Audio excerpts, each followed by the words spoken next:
नाज़रीन असां खबर शेयर कंदासीं कराची खां इरादो न्यूज़ के रिपोर्टर मंसूर चांडियो जी। कराची में सिंध असेंबली में शहीद मोहतरमा बेनज़ीर भुट्टो जी सालगिरह तकरीब थी गुजरी।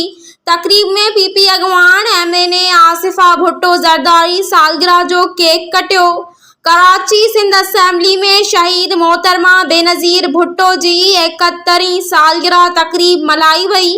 अवां सां एक दफ़ो ॿीहर अहम ख़बर शेयर कंदासीं। सालगिरह जो केक पीपी अगवान MNA आसिफा भुट्टो ज़रदारी कटियो।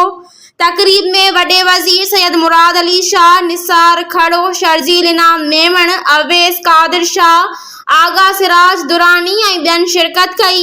ॿिए तरफ़ सिंध असेंबली जे इजलास में अॻूणे वज़ीर आज़म शहीद बेनज़ीर भुट्टो खे संदसि सालगिरह ते ख़ैरात अक़ीदत पेश करण लाइ ठहराव मंज़ूर कयो वियो। शहीद मोहतरमा बेनज़ीर भुट्टो जी सालगिरह के मौके ते ख़ुसूसी दुआ पिण घुरी वई। जॾहिं त अॼु शाम शहीद मोहतरमा बेनज़ीर भुट्टो जी 71वीं सालगिरह के मौके ते कराची डिवीज़न पारां जलसो लियारी में कोठायो वियो आहे, जंहिंखे चेयरमैन बिलावल भुट्टो ज़रदारी ख़िताब कंदो। अस्सलाम वालेकुम, मैं हूं आमिर हुसैन अल रहीम मार्केटिंग की तरफ से।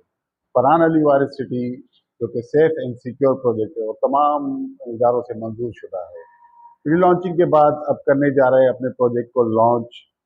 प्री लॉन्चिंग रेट्स जो कि 180 गज का प्लॉट 3,36,000 का था और उसकी इंस्टॉलमेंट थी 5,600 और अब करने जा रहा है इसको 5 लाख पे। और इसी तरीके से 120 गज का प्लॉट जो था वो 5 लाख का था, जो कि अब होने जा रहा है 8 लाख का और उसकी इंस्टॉलमेंट रेट थे 8,500। प्रोजेक्ट पर डेवलपमेंट का काम बहुत तेज़ी से जारी है, तो आज ही अपना प्लॉट जल्द अज जल्द बुक करवाएं 1 जून से पहले पहले और अपना फ्यूचर सेव करें, अपने बच्चों का फ्यूचर सेव करें। बहुत शुक्रिया, अल्लाह हाफिज़।